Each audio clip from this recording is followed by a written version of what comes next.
Waalaikumsalam warahmatullahi wabarakatuh. Innal hamdalillah nahmaduhu wa nasta'inuhu wa nastaghfiruh wa na'udzu billahi min shururi anfusina wa sayyiati a'malina. Sungguh segala puji itu hanya milik Allah.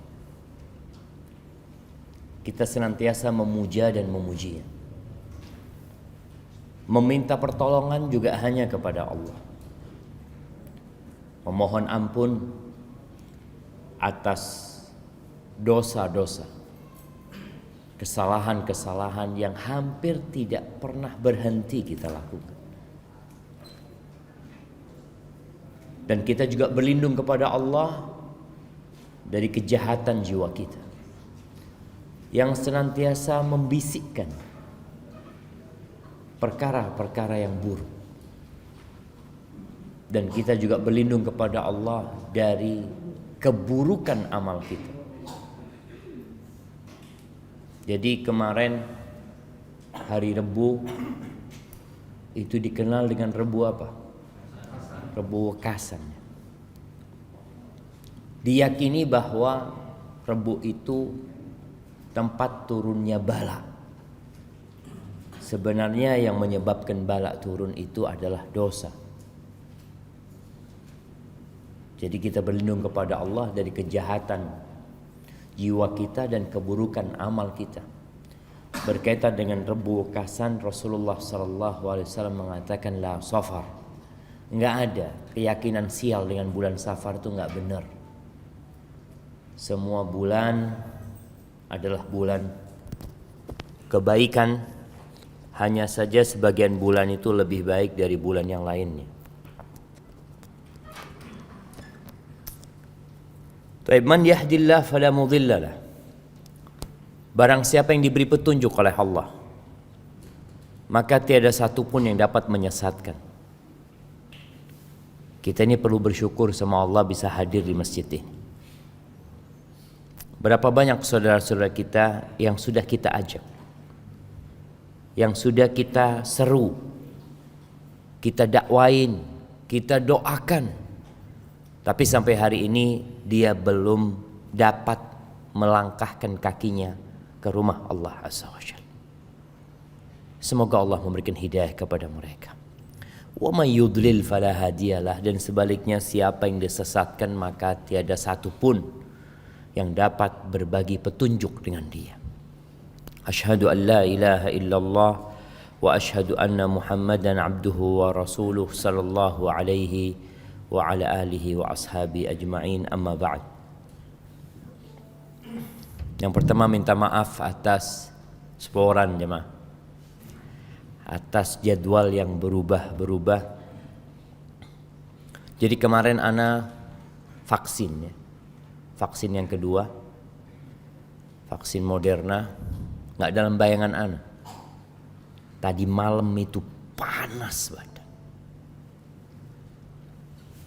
Maghrib ana sudah minum paracetamol.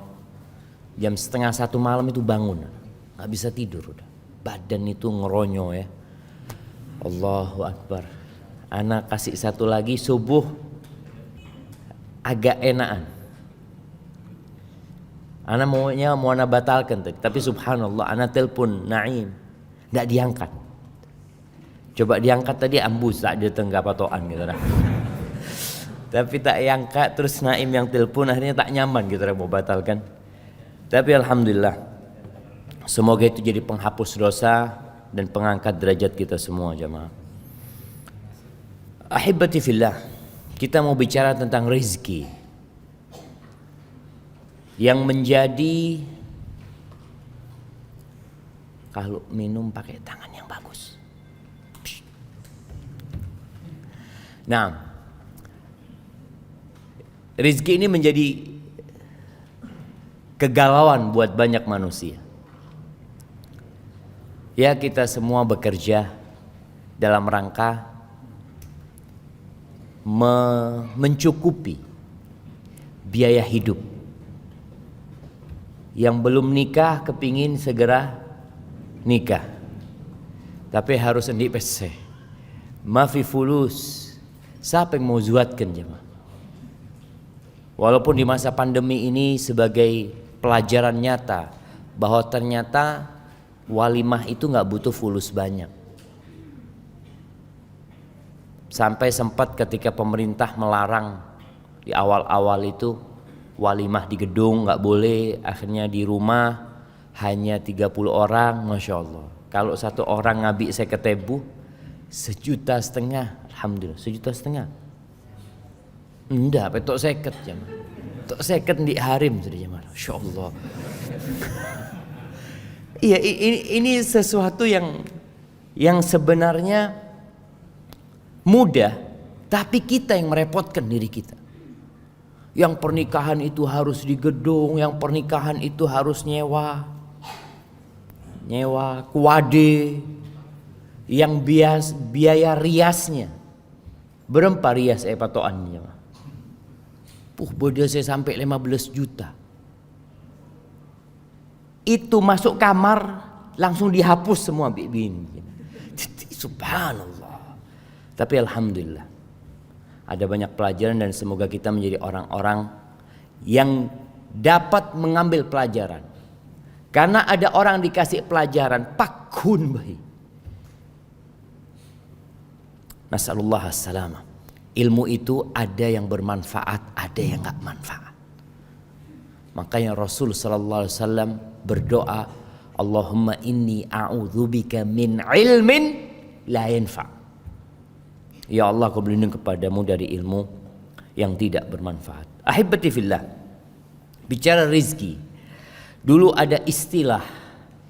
Yang istilah ini istilah yang sangat buruk sekali.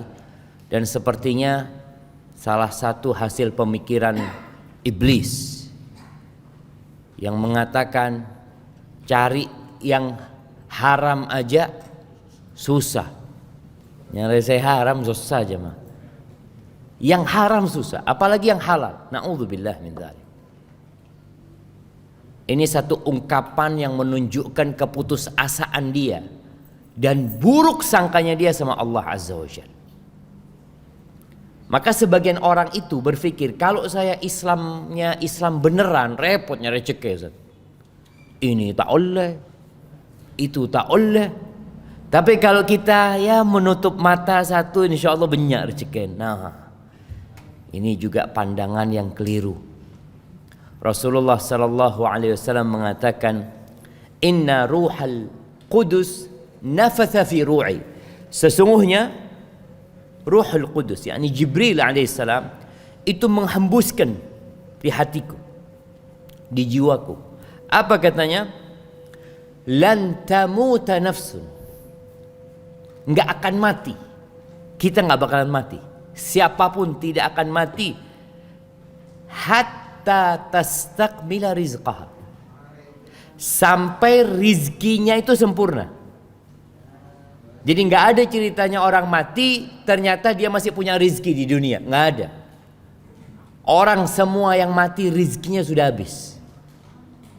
Makanya subhanallah kadang-kala kita melihat ada orang yang sakit parah jemaah, opnam, nggak sadar, tahu-tahu sadar, sehat, keluarganya bahagia sekali karena aban sehat.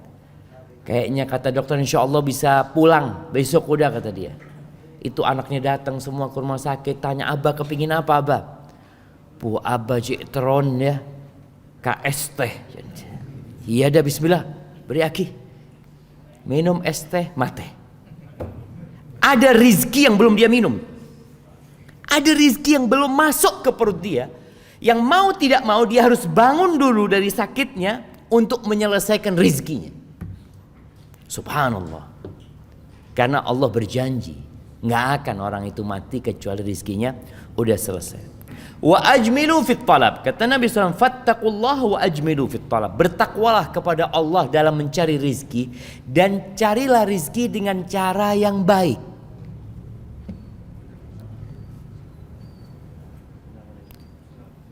Ya perlu belajar berarti kita.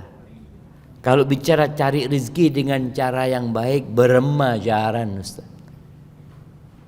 Sedangkan ya yang kuliah ekonomi selalu diajarin bagaimana dengan modal terkecil mendapatkan keuntungan terbesar, dengan tenaga yang sedikit mendapatkan harta yang berlimpah ruah. Kadangkala lupa dengan halal haram. Maka Nabi SAW mengatakan wa ajmilu fit talab wa la yahmilannakum istibta'u ar-rizq. Ada penyakit istibta'. Istibta' ini mak tak kisogi saya, mak Roma sampai sekarang tak dedi. Jadi merasa ada yang lambat gitu rezekinya. Sohibnya sudah sukses, sohibnya berhasil, mak saya enggak gitu loh. Perasaan ini kadangkala menyebabkan orang itu ala an tatlubuhu fi ghairi ta'atillah. Akhirnya orang ini salah jalan. Gara-gara penyakit itu dia melakukan riba. Ini karena istibta' tadi, merasa lambat gitu loh. Ustaz, montak ngakui riba tak bisa di Roma Ustaz. Itu ada dalam bayangan orang. Tak bisa Ustaz. Tak kira saya di sepeda motor montak riba. Oh, berarti orang-orang kapi riba itu. Pada kapi saya Ustaz. Jadi kadang-kala sebagian orang itu berpikir seperti itu. Maka kata Nabi SAW, jangan sampai kena penyakit itu. Akhirnya kita salah jalan lagi. Fama indallah la yu'khad illa bi ta'atihi. Yang di sisi Allah itu tidak dapat diraih kecuali dengan ketaatan kepadanya. Jadi ahibbati fillah, bicara ekonomi, bicara rizki, kita tahu bahwasanya saya beri rezeki ini siapa? Allah Azza wa Jal. Bukan tempat kerja kita. Dan pandemi ini juga membuktikan berapa juta orang yang di PHK. Ternyata audit ya mah. Kalau pikiran kita PHK mati langsung, tak di rezeki. Enggak. Yang ngasih rezeki bukan tempat dia kerja, bukan perusahaan itu. Innallaha huwar razzaq dzul quwwatil matin. Allah pemberi rezeki. Dialah yang maha kuat dan maha perkasa. Wa fis samaa'i rizqukum wa ma tu'adun. Di mana rezeki kita? Di atas sana jemaah.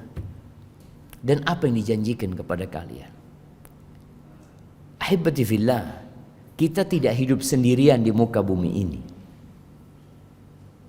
Enggak. Ada banyak semut yang hidup bersama kita. Siapa saya beri rezeki jemaah? Kabilis itu jemaah. Mak ben laku saya acolon, entah ke mana jangan. Pada rezeki itu. Kita lihat burung yang berterbangan. Tiap hari kita lihat. Apakah pemerintah daerah Situbondo ngurusin itu burung? Sebagian orang tidak diurusin, apalagi burung. Ya, coba cukup saya beda tasik. Siapa saya beri ngakan? Apa departemen perikanan berlaku entar kata saya beri ngakan? Cukup. Saya beda mengabi cukup tasik. Bagaimana mereka terus mengeksploitasi. Pernahkah orang-orang berpikir siapa yang ngasih rezeki sama ikan-ikan ini? Allah Rabbul Alamin. Wa ma min dabbatin fil ardi illa 'ala Allahi rizquha. Semuanya yang jamin itu Allah rezeki. Maka agama kita hadir bukan untuk mempersulit cara mencari rizki. Agama kita datang dengan kemudahan. Inna hadzal din yusr. Agama ini mudah, benar-benar mudah kata Nabi SAW. Wa ma ja'ala 'alaikum fid din min haraj. Kata Allah, Dia tidak menjadikan kesulitan dalam beragama ini. Subhanallah, tidak ada. Kalau kita membandingkan yang halal sama yang haram, selalu lebih banyak yang halal. Cobalah entar ke pasar, siapa kasih fulus 1 juta, belikan 10 barang haram di pasar patokan sini. Kira-kira dia datang bawa berapa barang yang haram? Apa yang ada di pasar saya haram jemaah? Babi mungkin? Tidak ada. Tak ada babi. Terus darah dede. Lambuk waktu saya mondok itu. Entar ke pasar benda besar. Yang nama nak kena pondok pas aburung. Beda hati jemaah. Beda hati jangan. Sengak itu benih hati itu. Subhanallah. Itu satu. Terus apa lagi jemaah? Khamar mungkin. Ya. Terus apa lagi? Sulit kita cari barang haram. Sulit. Coba. Tapi saya haram ini banyak pesen Ustaz. Ingat sabu-sabu. Sabu-sabu ini 1 gram berapa? Lebih larang dari emas kan jemaah. Nah. Disinilah godaannya manusia. Pada hakikatnya yang halal itu banyak, yang haram itu sedikit. Karena hukum asalnya segala sesuatu itu halal kecuali yang ada dalil yang mengharamkan. Dan kita tahu doa yang sering dibaca Nabi SAW. Apa doanya jemaah? Yang sering dibaca Nabi SAW. Rabbana atina fid dunya hasanah.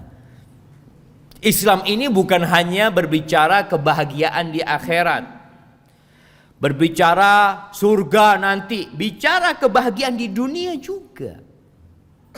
Bahkan doanya beliau sebelum minta surga, sebelum minta diselamatkan dari api neraka, Rabbana atina fid dunya hasanah wa fil akhirati hasanah wa qina adzabannar. Kalau kita lihat doa ini mengandung 3 unsur. 2/3 akhirat, 1/3 dunia. Tapi secara realita, apakah 2/3 waktu kita buat akhirat kita, yang 1/3 buat dunia, atau semuanya buat dunia, mun bede bekto, baru urusan akhirat. Kayak kajian. Insya Allah kalau ada waktu saya mau datang kajian. Bos itu tak andik bekto. Boh, fulus Ustaz. Nyari fulus. Ya, hibati fillah. Dan bicara rizki pula sebelum kita lahir. Sebelum kita lahir sudah ditentukan sama Allah. Maka bagaimana kita bingung jemaah? Tatkala rizkinya sudah ditentukan. Ketika umur kita 120 hari. Iya, 4 bulan. Allah kirim malaikat untuk menulis. Apa yang ditulis? Rizkinya, ajalnya. Yang ketiga, syaqiyun aw sa'id. Dia termasuk orang yang berbahagia atau orang yang menderita dan sengsara hidupnya. Dulu orang jahiliyah itu kadangkala membunuh anaknya. Karena apa? Karena takut anaknya makan sama orang tuanya. Orang tua kadangkala mikir, ana Ustaz, ana ini dimakan sendiri aja gak cukup Ustaz. Berema mun endi anak. Kan orang berpikir berema saya ini akan sipi tak cukup Ustaz. Makanya orang-orang jahiliyah dulu membunuh anaknya. Allah mengatakan wala taqtulu auladakum min imlaq au khasyata imlaq dalam ayat lainnya. Jangan kalian bunuh anak kalian karena kelaparan. Jangan pula karena khawatir kelaparan. Allah mengatakan nahnu narzuquhum wa iyyakum. Ketika bicara khawatir kelaparan, Allah katakan kami yang kasih rizki sama anak-anak kalian. Bukan kalian yang kasih rizki sama anak-anak kalian. Kami, kata Allah Azza wa Jalla. Dan kalian pun makan rizki dari Allah Azza wa Jalla. Maka subhanallah, bicara rizki ini, di dalam hadis Nabi SAW mengatakan lau anna ibna Adam haraba min rizki kama yahrubu minal maut la adrakahu rizquhu kama yudrikuhul maut. Andai kata manusia ini lari dari rizkinya seperti larinya dia dari kematian, kita akan takut bi mati. Kalau ada orang yang lari dari rizkinya sebagaimana lari dari kematian, maka rizkinya akan mendapati dia sebagaimana kematian akan mendapati dia. Subhanallah, orang Islam itu seharusnya hidupnya tenang. Bicara bagaimana cara mencari rizki. Bismillah. Jemaah, ada sebuah kitab kecil ya, karya Syekh Dr. Fadl Ilahi Zahir dengan judul Mafatihur Rizqi fi Dhaw'il Kitab was Sunnah, tentang kunci-kunci rizki dalam bimbingan Al-Quran dan Sunnah. Kebanyakan kita berpikiran rizki itu karena kita bekerja. Mon ta'alako ta'oleh. Rizki itu ada dua. Rizki yang mencari kita dan rizki yang kita cari. Rizki yang mencari kita contohnya apa? Beda saya telepon. Kak Abbas, Masya Allah. Bas, saya transfer 50 juta. Hadiah, Masya Allah. Kan tak esare itu jemaah. Hadiah itu ada yang nyari hadiah jemaah. Tahu-tahu kita di rumah ada yang naruh roti. Assalamualaikum. Subhanallah jemaah. Anak kalau ingat ini ya, kemarin hari apa? Ada yang ketuk rumah jam 2 siang. Anak capek. Enggak bisa bangun. Aduh, enggak tahulah siapalah. Subhanallah, pas mau sholat asar ada roti digantung di pintu. Nggak ada yang ngambil jam.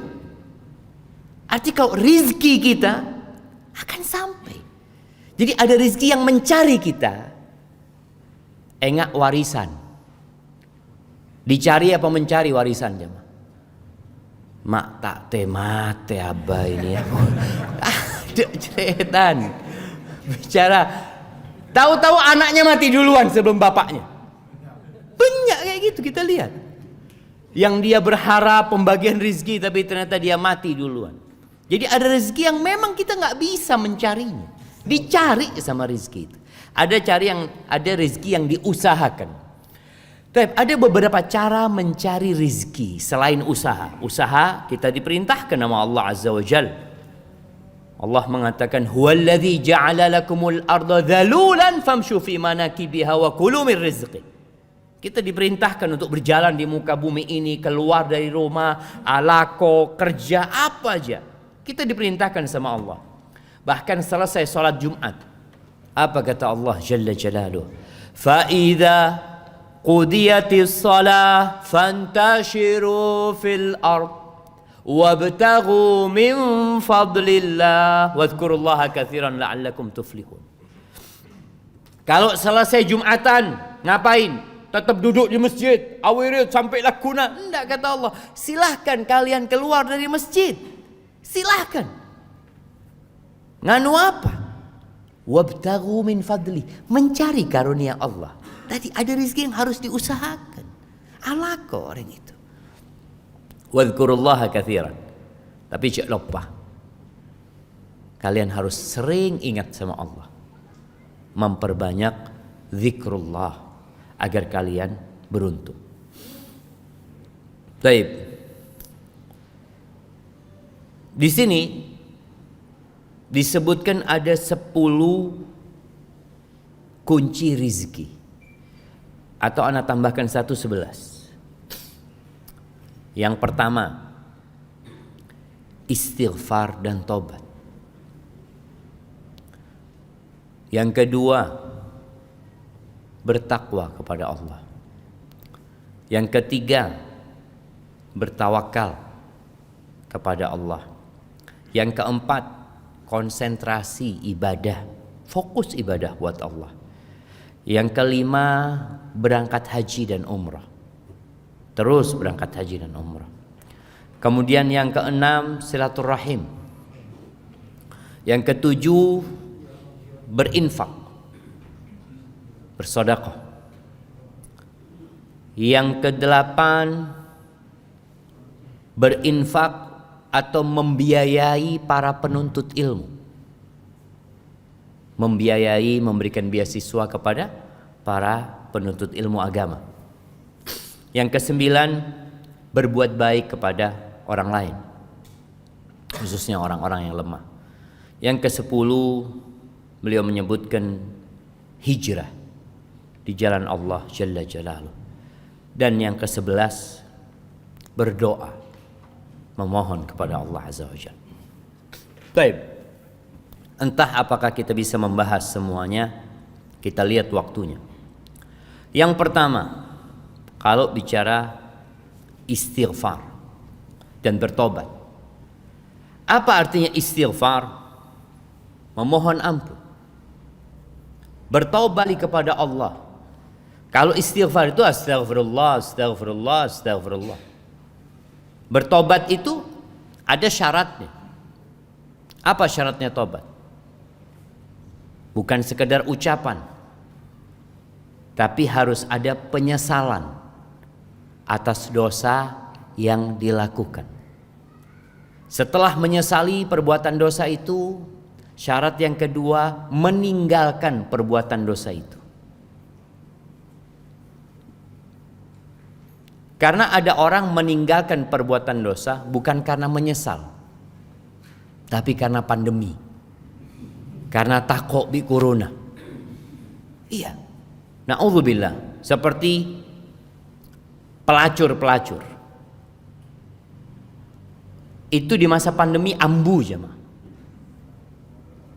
Apakah karena bertobat? Bukan, karena takut bi corona. Iya. Sebagian orang seperti itu. Maka kita perlu fahami, orang yang meninggalkan dosa belum tentu bertobat. Belum tentu. Boleh jadi dia meninggalkan dosa itu ya karena ada sebab lainnya. Kalau bicara tobat, dia menyesali, kemudian meninggalkan perbuatan itu.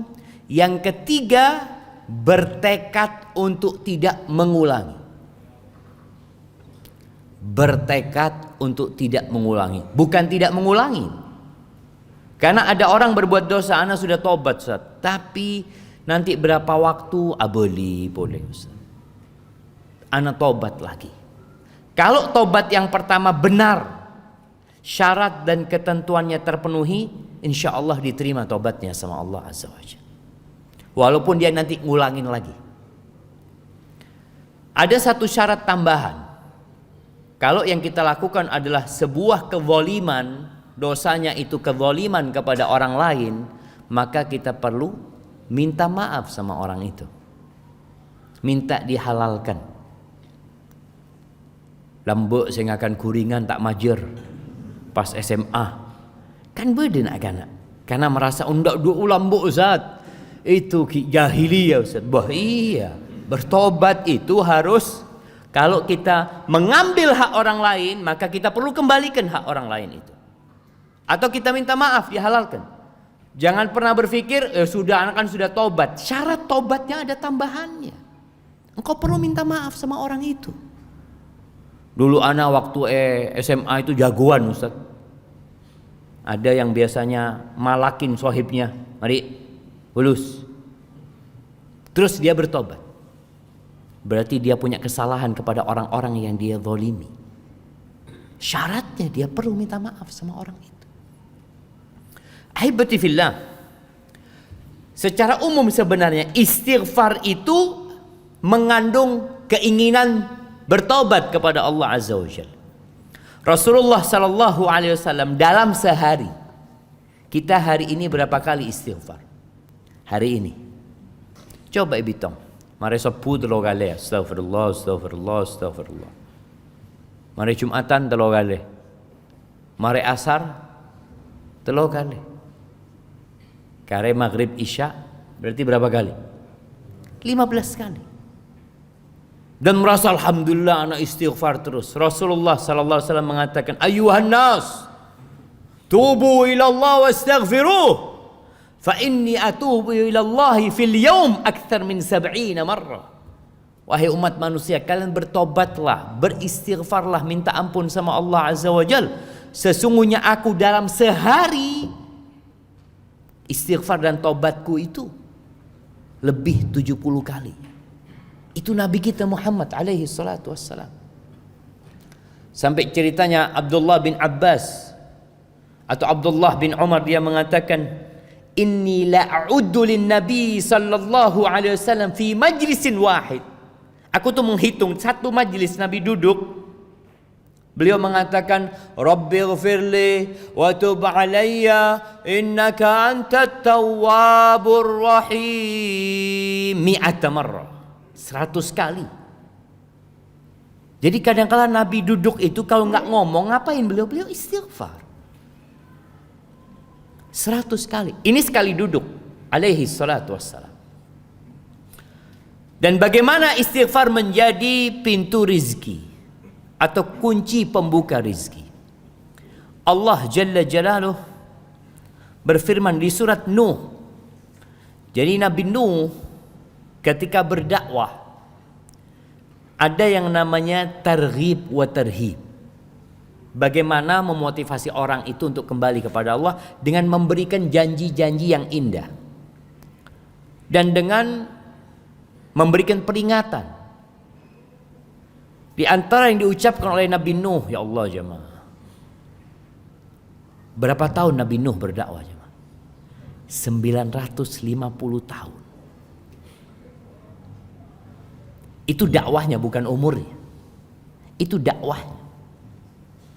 Berapa orang yang masuk Islam dari umatnya Nabi Nuh? Berapa jemaah? Nah, kata Allah, "Wa ma amana ma'ahu illa qalil." 950 tahun tidak beriman kepadanya kecuali qalil, sedikit ya. Ibnu Abbas menyebutkan 80 orang cuma. 80 orang. Kalau tiap tahun dapat 1 orang, seharusnya 950 orang. Ini 950 tahun dapatnya 80 orang. Tiap berapa tahun nambah 1 orang saja? 15 tahun kira-kira. Allahu Akbar. Di antara yang Nabi Nuh katakan kepada mereka di surat Nuh ayat 10 sampai 12, "Faqultu astaghfiru rabbakum innahu kana ghaffara." Aku katakan kepada mereka, wahai Rabbku, minta ampunlah kalian kepada Rabb kalian. Allah itu Maha Pengampun. Allahu Akbar. Iya. Di antara nama Allah itu Ghaffar, Ghafur, Ghafiridz dzamb wa Qabilit taub. Wallahi kalau kita datang menjumpai Allah dengan sepenuh bumi ini dosa, lalu kita minta ampun, diampuni enggak sama Allah Azza wa Jalla? Diampuni. Maka Nabi Nuh berusaha untuk menyentuh hati orang-orang yang sudah ratusan tahun menolak dakwah. Kalian minta ampun, Allah ampuni dosa kalian. Bagaimana Amr bin As ketika dia masuk Islam? Amr bin As ini termasuk tokoh yang menghambat jalannya dakwah sebelum dia masuk Islam. Sampai ketika sahabat Nabi hijrah ke Habasyah, Amr bin As datang ke Najasyi. Dia meminta kepada Raja Najasyi untuk mengembalikan orang-orang muslimin ke Mekah. Itu Amr bin As. Sampai seperti itu jahat. Ketika dia masuk Islam, dia mengatakan kepada Rasul SAW, "Ya Rasulullah, aku mau masuk Islam tapi punya syarat." Apa syaratmu? Syaratku Allah ampuni yang telah berlalu.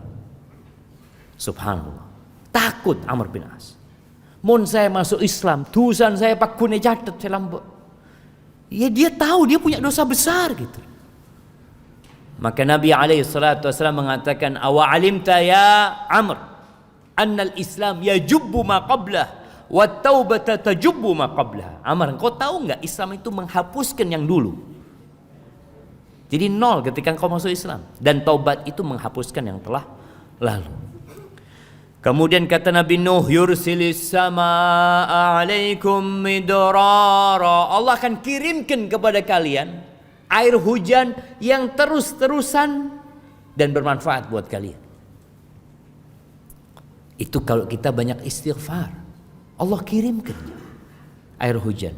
Situ Bondo ini termasuk yang jarang hujan. Sebagian kita memang daerahnya jarang hujan. Yang punya situ Bondo siapa? Allah Jalla Jalaluh. Allah yang mengatur rezeki itu. Minta sama Allah dengan istighfar, Allah kirimkan air hujan. Wa yumdidkum bi amwal wa banin. Bukan cuma air hujan, Allah akan limpahkan kepada kalian harta.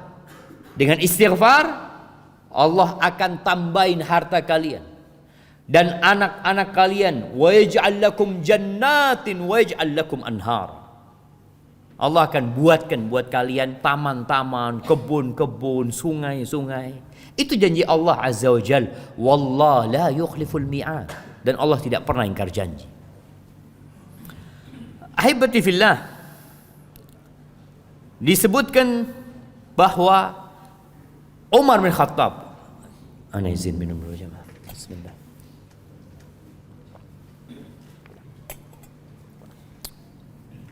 Alhamdulillah. Umar bin Khattab radhiyallahu taala anhu, sebagaimana diriwayatkan oleh Asy-Sya'bi, Umar ini minta hujan. Falam yazid 'alal istighfar hatta raja. Apa yang dilakukan Umar? Dari mulai keluar rumahnya sampai dia ke tempat sholat istisqa, yang dilakukan Umar cuma istighfar. Astaghfirullah, astaghfirullah, astaghfirullah, terus. Faqila lahu ma sami'nak istaqait. Kok kami tidak mendengar engkau minta hujan? Kami enggak mendengar engkau minta hujan. Minta apa Umar? Minta ampun, bukan minta hujan. Faqala talabtul ghaith bimajadihi sama allati yustanzal bihil qatar. Aku meminta hujan dengan bintang-bintang langit atau pembuka-pembuka pintu langit yang dengannya diturunkan hujan. Lalu Umar membaca firman Allah, istaghfiru rabbakum innahu kana ghaffara yursilis sama alaikum midrara. Allah akan kirimkan hujan yang berlimpah buat kalian. Ketika terjadi kebakaran hutan, banyak manusia berpikir bagaimana mematikan api tersebut dengan cara, Masya Allah, anak ingat di Riau itu pemerintah itu bikin parit jemaah. Jadi supaya apinya ini tidak nyambung gitu loh jemaah, tidak membakar hutan. Akhirnya dibikin parit. Kalau ada air kan tidak bisa api itu. Allah kirimkan angin, apinya dibawa angin. Entara kemana? Ada yang bikin hujan buatan. Pakai apa? Pakai pesawat, pakai helikopter ya, atau garam atau apa kata mereka yang di awan itu. Masya Allah, dente beda angin. Awannya pergi ke tempat lain, hujannya bukan di situ, tempat lain. Kita harus sadar, Allah huwar razzaq. Allah yang ngasih rezeki, Allah yang menurunkan hujan. Nah, itu Umar bin Khattab. Bagaimana dia beristighfar ketika dia minta hujan. Al-Imam Al-Qurtubi menyebutkan cerita dari Ibn Sabih bahwa ada seorang yang mengeluh kepada Hasan Al-Basri, seorang tabi'in. Dia mengeluh kemarau panjang. Faqala lahu istaghfirillah. Kau minta ampun sama Allah. Mengeluh kenapa? Kemarau, disuruh minta ampun. Wa syaka akhar ilaihil faqr. Satu lagi ngomong, aku nih miskin, sulit hidupku. ekonominya benar-benar berat. Apa kata Hasan Basri? Istaghfirillah. Datang lagi satu orang mengatakan kepada Hasan Basri, Ud'ullah ayyarzuqani waladan. Doakan, mohonkan sama Allah agar Allah memberikan anak kepada aku. Faqala lahu istaghfirillah. Kata Hasan Basri, istaghfirillah. Mohon ampun sama Allah. Yang terakhir datang mengatakan, kebunku ini kekurangan air.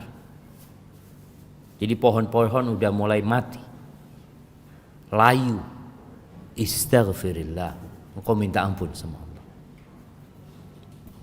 Akhirnya orang-orang mengatakan, gimana engkau? Orang-orang mengeluh dengan problematika yang beragam, jawabanmu cuma satu, istaghfirillah. Maka pizro istighfar. Faqala ma qultu min indi syai'an. Aku menyampaikan itu bukan karena pendapatku. Innallaha ta'ala yaqul fi surat Nuh. Kata Hasan Basri, Allah berfirman di surat Nuh, ayat yang tadi kita baca. Faqultu astaghfiru rabbakum innahu kana ghaffar. Jadi ahibati fillah, buat teman-teman nih, buat kawan-kawan yang di PHK, yang kesulitan cari pekerjaan, kita tuh mindsetnya ingin kerja sama orang. Makanya kenapa pendaftaran pegawai negeri itu ramai coba. Apakah sampai hari ini dibuka pendaftaran jadi pengusaha? Ada pendaftaran jadi pengusaha? Enggak ada. Karena pintu untuk jadi pengusaha nggak pernah ditutup. Tapi orang pakun terus jadi pegawai. Kalau antum mengeluhkan nggak diterima kerja, lamaran ditolak, banyak-banyak istighfar. Mohon ampun kepada Allah Azza wa Jalla. Boleh jadi rizki antum bukan jadi pegawai, jadi pengusaha. Berapa banyak cerita jemaah, banyak cerita. Seorang yang dia mau bekerja di sebuah perusahaan jadi cleaning service. Setelah interview ditanya emailnya mana? Tak di email kan dia. Boh, tak di email tak bisa saya terima. Akhirnya tidak diterima dia. Karena tidak diterima, dia akhirnya jualan tomat. Cerita ini banyak cerita sebenarnya. Jadi di antara ini orang jualan tomat, aleng-leng ke perumahan, sampai dia bisa punya gerobak, sampai dia punya mobil, sampai sukses dia jualan tomat. Karena sudah besar usahanya, dia ya harus urusan sama bank ini itu, taruh fulus apa macam-macam, sudah asuransi. Ketika dia lagi urusan administrasi itu, ditanya lagi, Bapak emailnya mana? Nggak punya email. Kata dia, kata pegawai banknya mengatakan, Bapak ini nggak punya email bisa sukses seperti ini. Gimana kalau punya email? Kata dia, cleaning service saya kalau punya email. Lambe itu cleaning service. Gara-gara tak di email, usaha. Kalau punya email jadi cleaning service sudah. Makanya kita kadang-kala jangan terpaku di satu titik. Anda harus terima di sini gitu. Loh Anda, mungkin rezekimu bukan di sana jemaah. Allah subhanallah, betapa banyak Allah berbagi rezeki dengan cara yang macam-macam. Makanya kalau di Indonesia ada orang mati kelaparan, bingung gitu nih. Lautan begitu luasnya. Orang tinggal ke laut mancing oleh cukup. Cuma orang kan males, nggak mau capek. Maunya yang duduk pagi hari, pakai baju rapi, berangkat, dilihat sama tetangga-tetangganya, entera kemana? Alako saya. Dia bangga dengan hal itu. Maka apapun usaha yang kau lakukan, ketika mendapati kesulitan, perbanyak istighfar. Bukan hanya suaminya yang istighfar, sampaikan kepada istrinya, pabennya istighfar. Sampaikan kepada anak-anaknya, pabennya istighfar. Abah ini cuma alako. Apa lakon aja ke toko. Wallahi nama orang jaga toko jemaah. Kadang kala ada yang datang, ada yang nggak datang. Ada cerita kawan, masya Allah, dari pagi dia itu jemaah buka tokonya. Dia punya usaha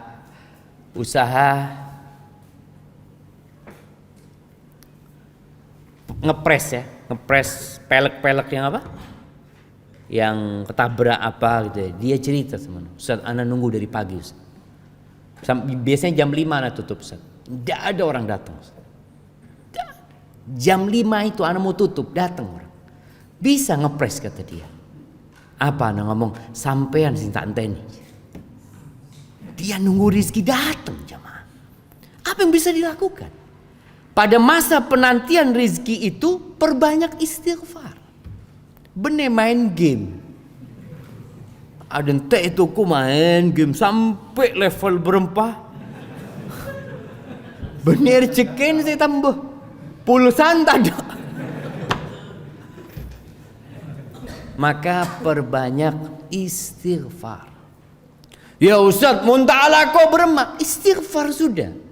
Jangan disalahkan istighfarnya. Kita bicara ini salah satu kunci rizki. Dalam sebuah hadis yang diriwayatkan Ibnu Abbas. Hadis ini sanadnya diperselisihkan oleh para ulama kesahihannya, tapi maknanya sahih.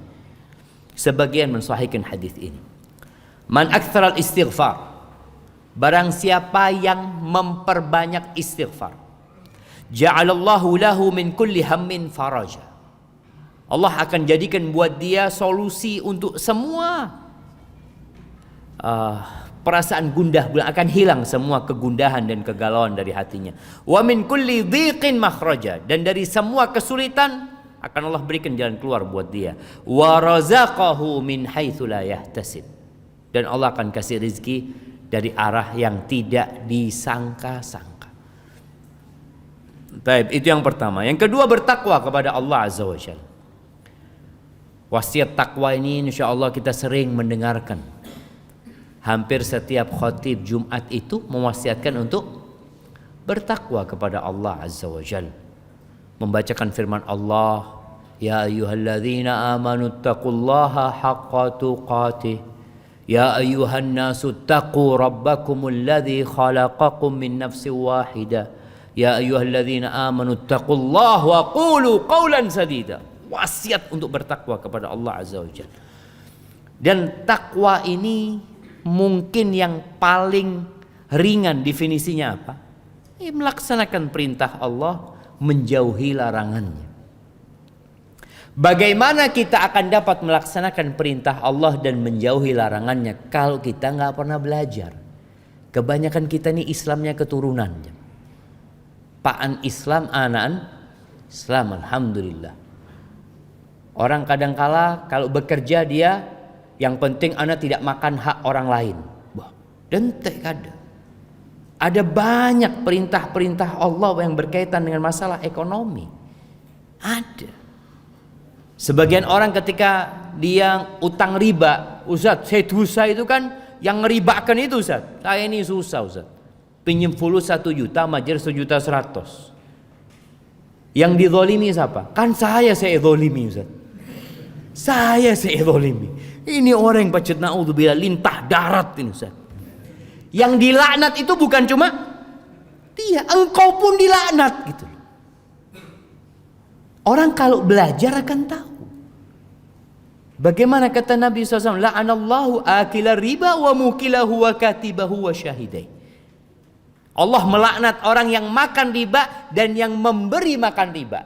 Saya beri 100.000 itu siapa? Yang dari 1 juta tadi ngasih 1.100.000, yang ngasih 100.000 siapa? Antum kan? Ya terpaksa gitu orang Ustaz. Maka tadi bicara takwa, kita perlu belajar. Karena orang-orang musyrikin ketika Allah mengharamkan riba, apa kata orang-orang musyrikin? Innamal bai'u mithlur riba. Kenapa mata oleh riba ini? Riba itu sama dengan jual beli. Sama. Apa bedanya orang fulus 1 juta, kemudian dia pinjamkan dapat untung 100.000, jadi 1.100.000 dengan orang beli barang 1 juta, dia jual 1.100.000, kan pada baik. Pada apa enggak jemaah? Pada oleh untung 100. Iya. Tapi kata Allah, wa ahallallahu al-bai'a wa harrama riba. Allah menghalalkan yang namanya jual beli, mengharamkan riba.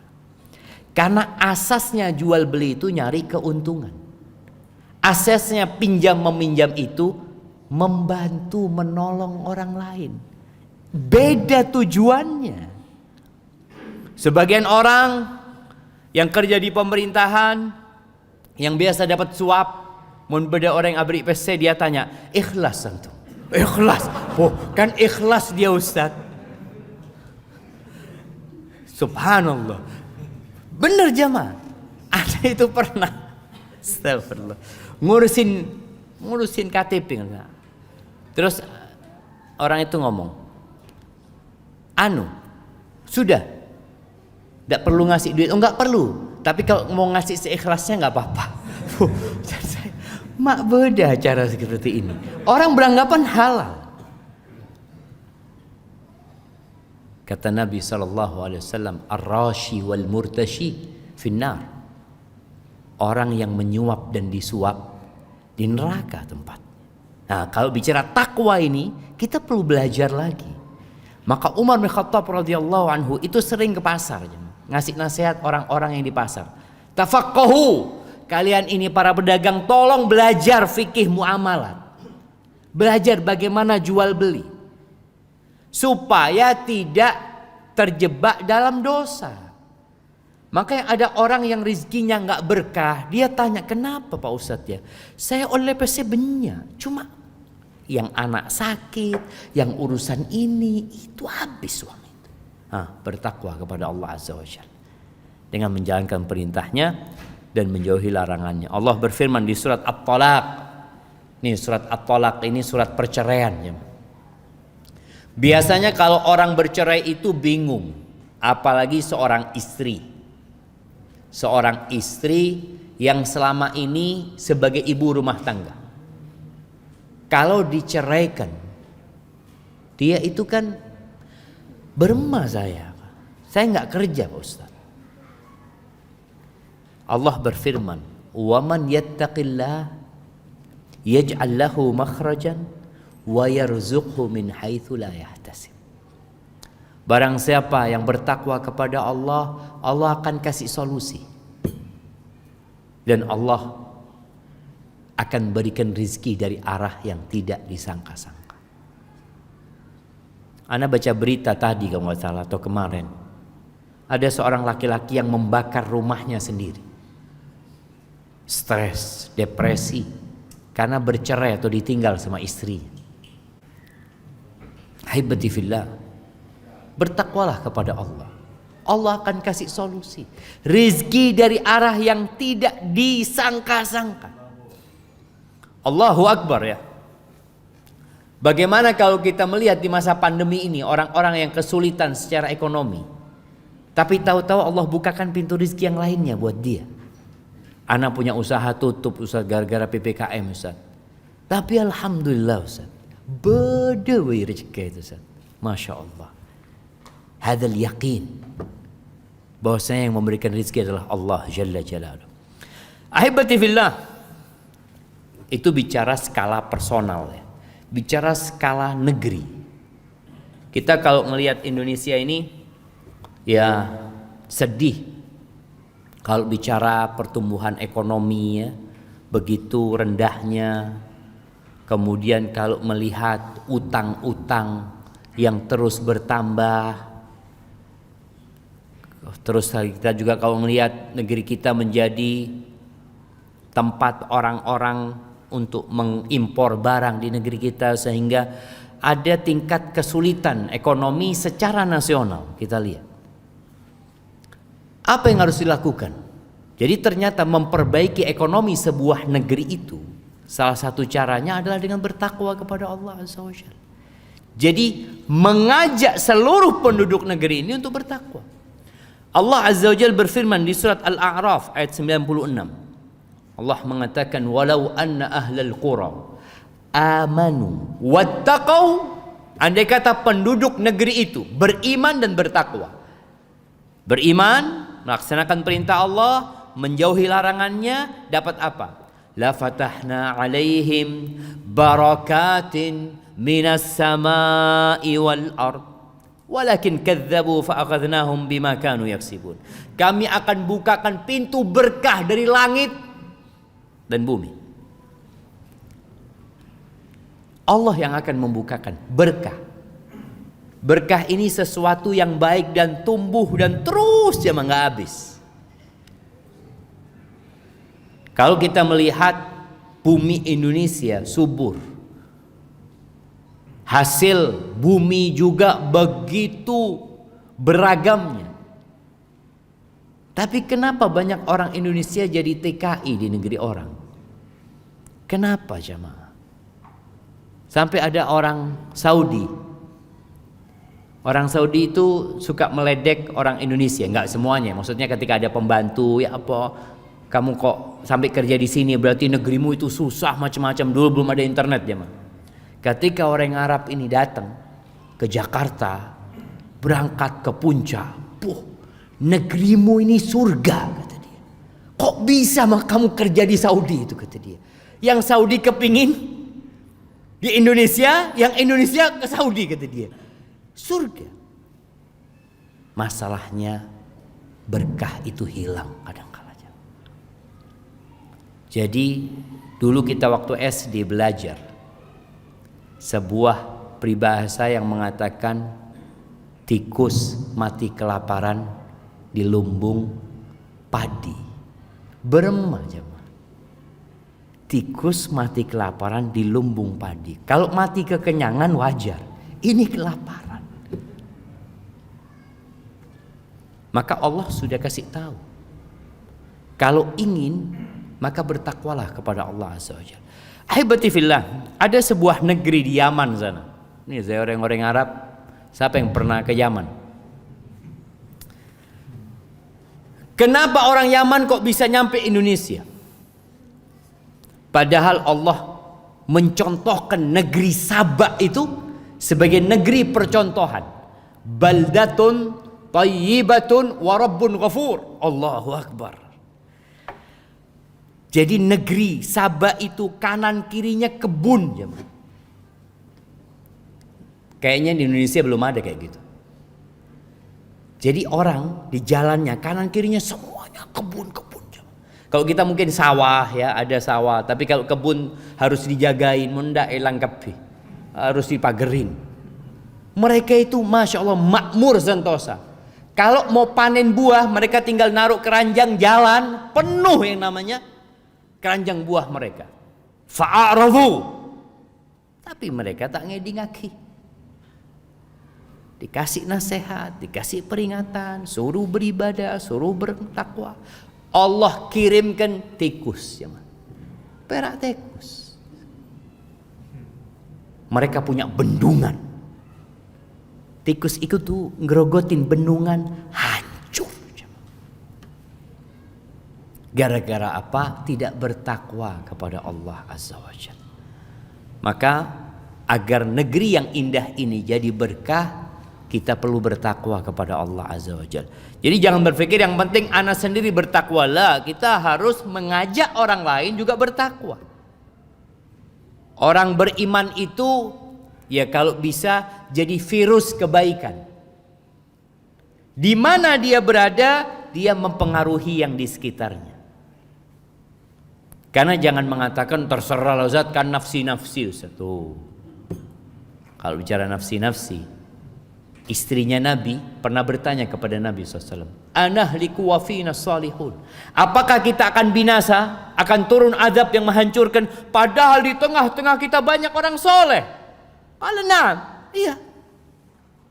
Idza kathural khabath, kalau banyak terjadi kemungkaran, banyak terjadi kekejian, ada pembiaran. maka azab Allah turun bukan hanya kepada pelaku dosa, negeri itu pun akan mendapatkan azab Allah. Walhamdulillah, anda lihat situ Bondo ini sudah perkembangan semakin bagus. Lombok nggak tahu sekarang jemaah, kayaknya berubah. Sungai-sungai itu banyak orang mandi telanjang. Sekarang sudah tidak ada kan? Nah, anda tidak tahu. Sudah habis. Karya sekun nih, alhamdulillah. Ya alhamdulillah, artinya kan kita bersyukur kepada ada perkembangan. Dulu biasa aja mah.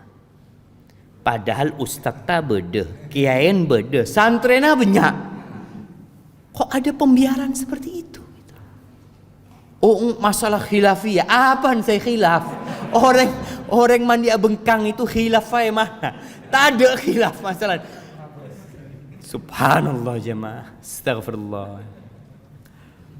Baik, itu bicara bertakwa kepada Allah Azza wa Jalla. Di antara makna takwa itu adalah mengingat Allah, tidak melupakannya, kemudian bersyukur kepada Allah, tidak kufur kepadanya, taat dan tidak durhaka kepada Allah. La in syakartum la azidannakum.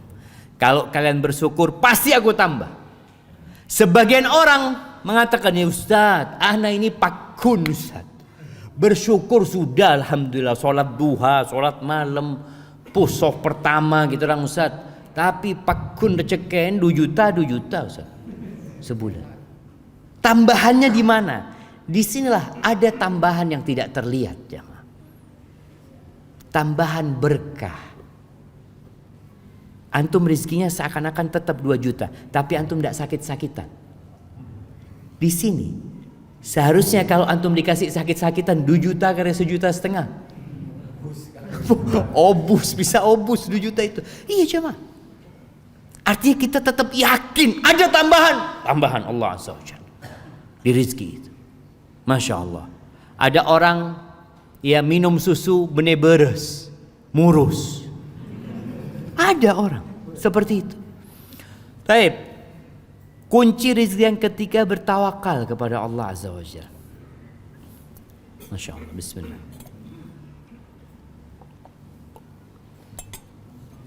Alhamdulillah. Apa artinya tawakal? Kalau kita melihat definisi tawakal, para ulama itu memberikan Masya Allah macam-macam. Tapi intinya bergantungnya hati kepada Allah, yakin sama Allah, athiqatu billah wal i'timad alaih, yakin sama Allah dan menyerahkan sama Allah, serahkan sama Allah. Itu yang namanya tawakal. Tawakal ini amalan fisik apa amalan hati? Amalan hati. Maka jangan ditabrak-tabrakan sama usaha. Tawakal, ya sudah saya tawakal itu ada Allah Ta'ala kok. Wah, enggak. Tawakal itu amalan hati. Walaupun engkau punya uang 1 miliar, jangan tawakal kepada uangmu. Jangan mau aman kita yang beda tabungan 1 miliar. Oh, itu berarti mulai bergantung kepada fulusnya. Allah bisa jadikan 1 miliar itu hilang. Kita punya dompet bawa fulus, ya apa? Aman, banyak pesen saya. Depak ka berung, elang dompet tak.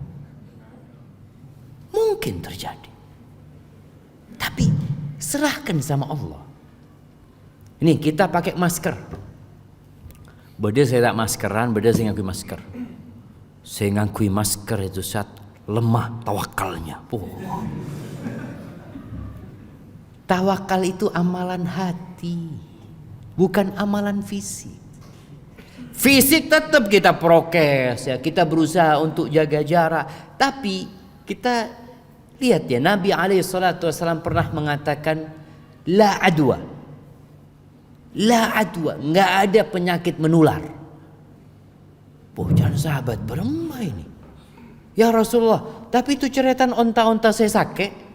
Kalau dikumpulkan sama yang sehat, sakit kapi ya Rasulullah.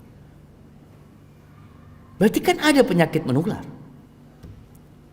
Kata Nabi SAW, "Wa man yu'dil awal Siapa yang membuat yang pertama terpapar penyakit itu? Ya Allah, kata dia. Yang kedua pun Allah. Jadi penyakit itu bukan pindah dengan sendirinya. Mau-maunya dia, saya mau pindah gitu. Enggak. Makanya kadang-kala kita ngelihat ada orang satu mobil, satu positif COVID, yang lainnya enggak, jamaah. Bemak bisa, kata dia. Karena Allah yang memindahkan itu penyakit. Disinilah bicara masker itu usaha kita, tapi hati kita tetap bergantung sama Allah Azza wa Jalla. Ada orang yang terlalu bergantung sama prokes. Ini cerita Sohib di Jakarta. Ingat awal-awal COVID itu orang mau belanja ya, seram apa? Disinfektan ya, ini itu tak keluar rumah, ya betul. Ini orang masya Allah nggak pernah keluar rumah. Kalau belanja online, dikirim ke rumahnya, suruh pergi, setelah itu disemprot jamaah. Semprot, sudah baru mereka makan. Satu keluarga positif COVID ya. Mereka sampai bingung, beremah ceritanya. Dari mana COVID ini? Kadangkala kita terlalu percaya dengan prokes, hatinya diprokes. Seharusnya tubuh kita diprokes, hati kita sama Allah Azza wa Jalla. Masya Allah. Anak kemarin sempat usaha bawang, nanam bawang ya. Ada satu sahib, Ustaz, bagus nih Ustaz, prospeknya dia. Mari Bismillah jangan saya. Akhirnya taruh fulus, dia cerita kayak gini Ustaz. Zen anak ngomong Bismillah. Pas panen jamaah, datang Ustaz, tidak seperti bayangan ternyata. Ya sudah beremah. Itulah jamaah, kita itu jangan terlalu yakin sama usaha kita. Kalau hitung-hitungan kan, hitung-hitungan insya Allah ini Masya Allah. Ada satu sahib lagi, dia habis modal 10 juta, untung 48 juta jamaah. Tanam bawang, Masya Allah jamaah. Akhirnya dia nyewa lahan lebih besar lagi, ada pesen kapi. Karena dia terlalu yakin sama usahanya, lupa sama Allah Azza wa Jalla. Tawakal. Maka Allah Azza wa Jalla mengatakan, "Wa man yatawakkal 'ala Allah fa huwa hasbuh." Barang siapa yang bertawakal kepada Allah, maka Allah yang akan mencukupinya. Bagaimana Nabi SAW bersabda dalam hadis yang diriwayatkan oleh Imam Ahmad, "Lau annakum tawakkaluna 'ala Allah haqqa tawakkulihi la razaqakum kama yarzuqut tayr taghdu khimasan wa taruhu bitana." Kalau kalian bertawakal kepada Allah dengan sebenar-benarnya tawakal, bukan ngomong di lisan. Orang kan bisa ngomong Bismillah tawakkaltu 'ala Allah, lisannya ngomong, tapi hatinya wallahu a'lam. Kalau kalian bertawakal kepada Allah dengan sebenar-benarnya tawakal, pasti Allah akan kasih rizki kepada kalian seperti Allah ngasih rizki kepada burung. Bukan burung yang dipelihara jemaah. Burung Singapura itu. Taghdu, pagi keluar lapar burung itu jemaah. Sore kenyang. Pernah nengku manuk ketik di kulkas jemaah. Di kulkas, di gudang beres tak ada. Nggak ada. Burung itu kulkas nggak punya, tabungan nggak punya. Aduh, mau tabungan Ustaz, jangan manuk. Kita ini wallahu a'lam lakun apa katanya besok. Tapi dia usaha. Pagi keluar. Apa ditanya burung itu? Kerjanya apa burung ini? Ngelamar kerja di mana? Ya enggak, pokoknya dia keluar nyari lako. Dan ternyata Allah kasih rizki.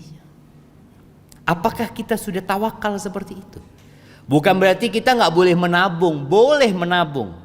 Ingat, tolong digaris bawahi, tawakal ini amalan hati.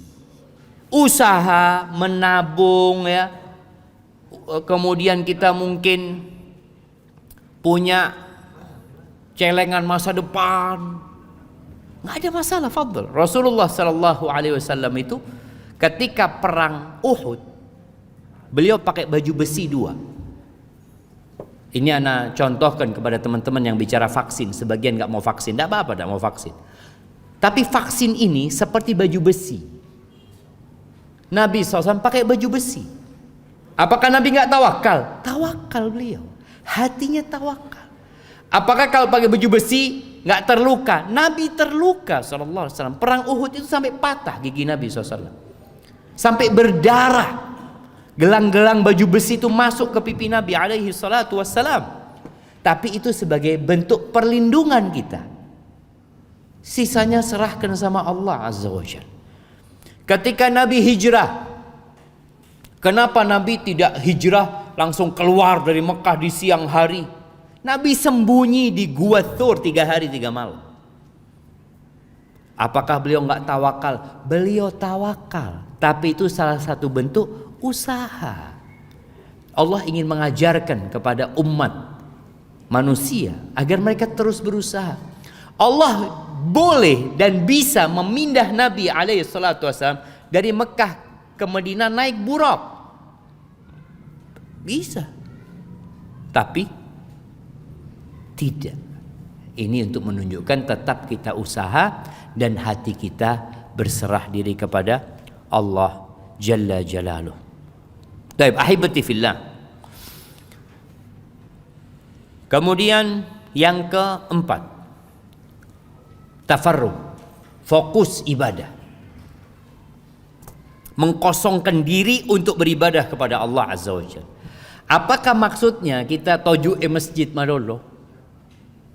Menyendiri beribadah kepada Allah? Bukan. Ada sebuah hadis ya, yang Rasul sallallahu alaihi wasallam mengatakan, innallaha ta'ala yaqul, sesungguhnya Allah berfirman. Apa kata Allah? Ya ibna Adam, wahai anaknya Adam, tafarragh li ibadati. Engkau fokus ibadah kepadaku. Amla sadraka ghinan. Aku akan penuhi dadamu dengan kekayaan. Wa asudda faqra. Aku akan tutupi kefakiranmu. Wa illa taf'al. Tapi kalau engkau tidak fokus konsentrasi ibadah buat aku, mala'tu yadaka syughlan, aku akan penuhi tanganmu dengan kesibukan. Kerja terus. Walam asudda faqra. Dan aku tidak akan menutupi kefakiran. Makanya kita kadang-kadang lihat orang kaya, fulusnya sudah banyak tapi tetap miskin.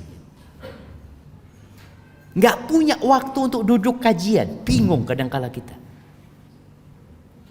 Mereka ini perusahaan besar. Rapat ada kemarin, rapat boleh. Waktunya sholat, rapat lagi. Oh, ini untuk masa depan perusahaan. Nggak apa-apa rapat. Silahkan. Merencanakan berbagai macam. Silahkan. Tapi ingat, fokus ibadah. Artinya, dimanapun kita pergi, hati kita bergantung di masjid. Mau kita entar ke pasar, mau kita entar ke kantor, kemanapun, hati kita berada di masjid. Fokus beribadah kepada Allah Azza wa Jalla. Dan tatkala kita sholat, cek mekere tekengan. Orang ini kan seharusnya di pasar mikirkan ibadah. Ketika ibadah jangan mikirkan pasar. Tafarragh. Udah waktunya sholat. Khusyuk udah. Ketika kita beribadah kepada Allah dengan cara seperti ini, di sini Allah akan berikan karunia-Nya. Orang ini nggak akan takut miskinnya. Karena Allah sudah jamin buat dia. Bahkan kata Nabi SAW, irda bima qasamallahu lak. Ridhalah engkau dengan apa yang Allah berikan kepadamu. Engkau akan jadi orang paling kaya. Ridha dengan apa yang Allah berikan akan jadi orang paling kaya. Di sini Allah akan jadikan kekayaan di hati. Karena kekayaan itu bukan dengan banyaknya harta benda, enggak. Laisal ghina an kathratil arad. Walakinnal ghina ghinan nafs. Kekayaan yang sebenarnya kekayaan hati.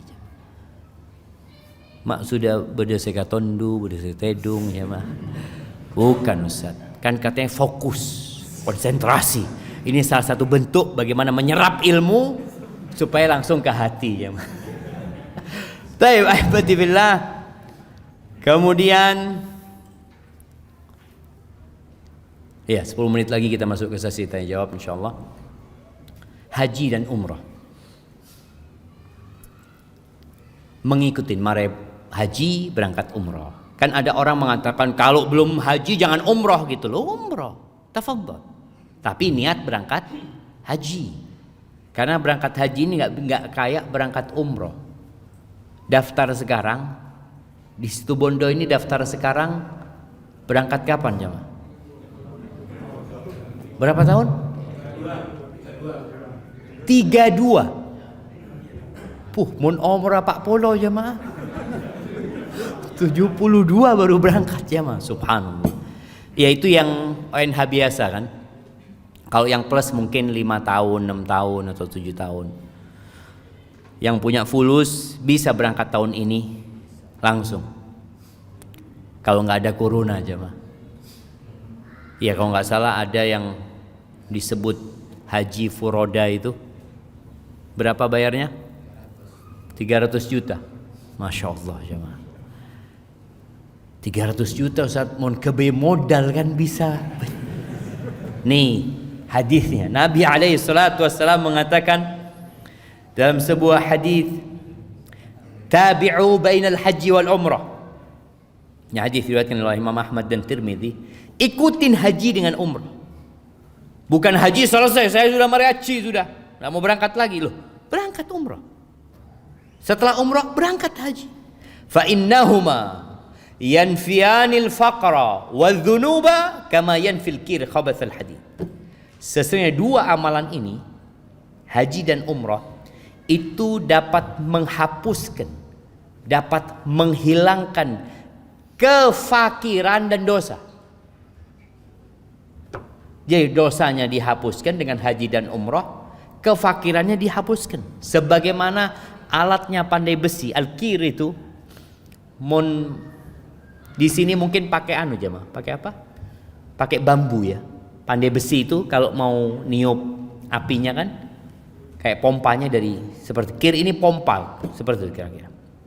Khabathul wadh-dhahabi wal fiddah. Bagaimana emas itu bisa hilang dari kotorannya, perak itu hilang terpisah dari tembaga dan macam-macam. Seperti haji dan umrah menghilangkan kefakiran dan dosa-dosa.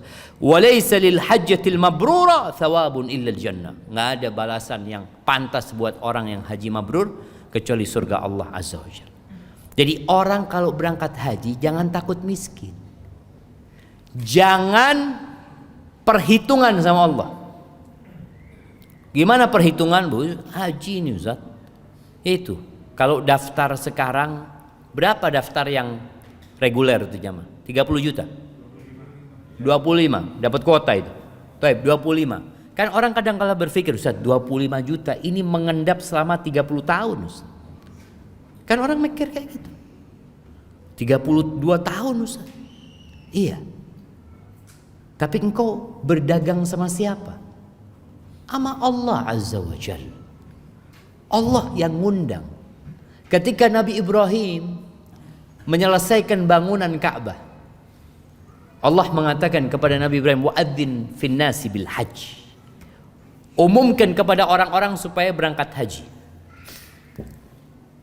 Kata Nabi Ibrahim, ya Rabb, anna yablughu sauti. Ya apa suara anak mau nyampe ke mereka gimana gitu loh.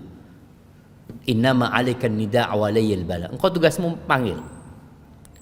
Nabi Ibrahim kemudian berdiri di bukit Safa atau di bukit lainnya mengatakan, innallaha farada 'alaikumul hajj fahujju. Allah mewajibkan kepada kalian haji, berangkatlah haji. Suaranya Nabi Ibrahim itu sampai ke seluruh penjuru dunia. Sampai kepada yang masih ada di sulbi manusia. Jadi mohon beda orang disuruh haji lalu mengatakan belum dapat panggilan Ustaz. Kita panggil Ustaz. Sudah dipanggil, cuma tidak mau datang. Bangun toko, bangun rumah, beli mobil. 25 juta. Taruh di sana.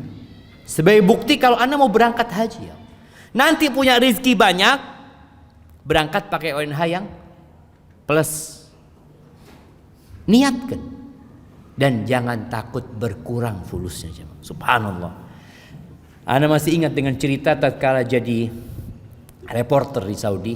Anda dulu sempat kerja jadi reporter, mewawancarai jemaah haji dan umrah.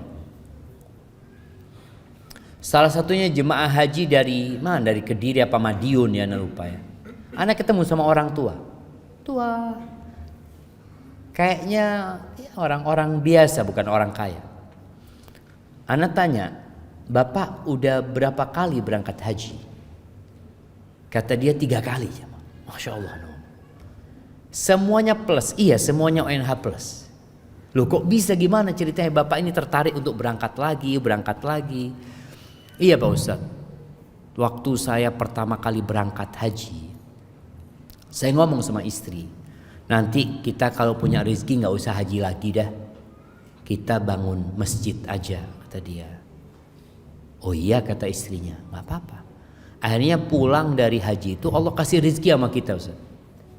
Akhirnya benar, Ana gak berangkat haji, Ana bangun masjid, selesai masjidnya Allah kasih rezeki lagi Ustadz. Akhirnya Ana daftar haji lagi Ustadz. Karena yang diniatkan sudah selesai.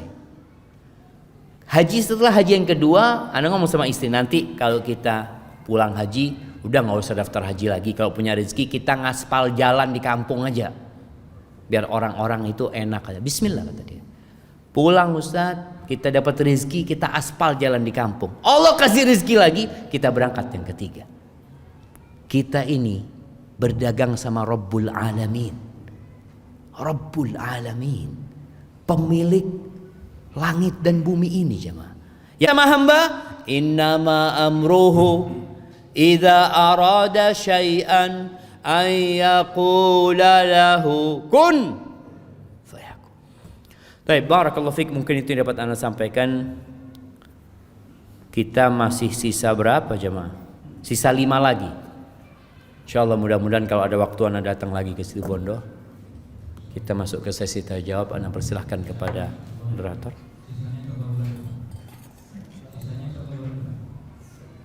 Tahun depan, insyaallah tahun depan.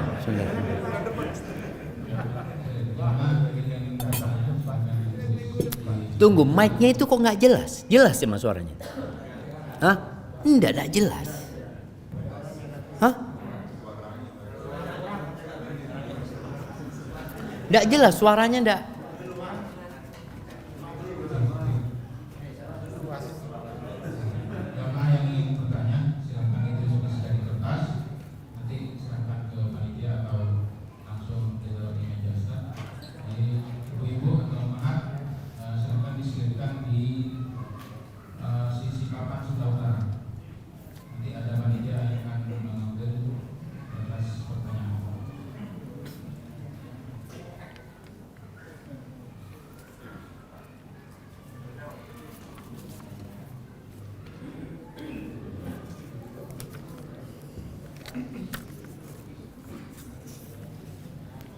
Nah, ini udah ada beberapa pertanyaan yang masuk. Ana akan bacakan yang pertama. Assalamualaikum Ustaz. Waalaikumsalam. Apakah tambahan rizki karena sebab istighfar sudah termasuk dalam rizki yang sudah ditentukan dan ditetapkan oleh Allah sebelumnya? Jamaah rahimakumullah, kita itu tidak tahu dengan rizki kita. Berapa rizki kita, seperti apa modelnya, itu gaib. Sehingga tugas kita adalah terus beramal. Kalau bicara apakah itu sudah ditentukan, semuanya sudah ditentukan. Sampai yang masuk surga dan neraka Allah juga sudah tahu. Maka tugas kita adalah melaksanakan perintah Allah, menjauhi larangannya, bersabar ketika terkena musibah. Jadi seorang muslim yakin bahwasanya rizki itu semua sudah ditetapkan. Bahkan takdir alam semesta ini kayak cerita oleh rezeki apa ini, kamir jemaah. Iya, kamir.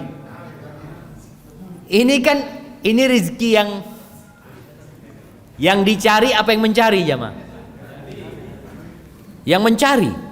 Ya antum dicari. Mana fulan? Masya Allah Ustaz saya beri jamaah. Akhirnya tak kajian menjukul Ustaz. Baik, jadi seperti itu. Rizki kalau bicara itu sudah ditetapkan sama Allah Azza wa Jalla. Sehingga tugas kita hanyalah mengamalkan apa yang diperintahkan agar rizki itu datang kepada kita. Begitu pula kalau kita lihat orang yang bekerja. Apakah orang yang bekerja itu akan mendapatkan rizki yang sudah ditetapkan? Iya. Cuma tadi kita sebutkan ada rizki yang mencari, ada yang dicari. Maka di sini ada rizki yang datang dari arah yang tidak disangka-sangka. Baik, assalamualaikum warahmatullahi wabarakatuh. Ya Ustadz, jarang sekali diriwayatkan pekerjaan Rasulullah SAW setelah menjadi Nabi dan Rasul. Apa yang diusahakan oleh Nabi Muhammad SAW untuk menghidupi hidupnya dan keluarganya? Baik, ahibati fillah. Nabi kita tahu alaihi salatu wassalam melanjutkan perdagangan Khadijah radhiyallahu taala anha. Jadi yang jelas usaha dagang itu terus berjalan. Setelah Nabi menikah sama Khadijah, sebelum menikah kan menjalankan usahanya Khadijah. Ketika menikah, maka itulah yang terus dikembangkan sama Nabi alaihi salatu wassalam. Kemudian kalau bicara usaha Nabi yang lainnya, Nabi dapat pembagian harta rampasan perang. Dapat dari khumus. 1/5 itu yang dikhususkan buat Nabi, yang memang Allah khususkan untuk dibagikan kepada keluarga Nabi, orang-orang miskin. Nabi punya hak dari 1/5 harta rampasan perang. Maka Nabi punya bagian umpamanya Fadak. Di Fadak di Khaybar itu ada tanah yang menjadi milik umat Islam. Kalau Khaybar dibagikan kepada umat Islam, tapi ada Fadak yang diberikan kepada Nabi alaihi salatu wassalam. Dari sanalah Nabi biasanya memberikan nafkah kepada istri-istrinya. Dan biasanya beliau memberikan nafkah itu boleh jadi 1 tahun jamaah. Jadi bukan bulanan. Karena kalau bicara hasil kurma ini setahun sekali, benar-benar bulan. Karena setahun sekali biasanya dari sanalah Nabi memberikan nafkah. Jadi antum kalau mau ngasih nafkah kepada istri boleh jadi tiap bulan, ada yang tiap hari, ada yang ya tiap kali panen mungkin. Kebutuhannya berapa setahun langsung diberikan. Tapi kalau ada perempuan-perempuan dikasih uang setahun, sebulan bisa tak ada jemaah. Maka suami juga harus pinter-pinter.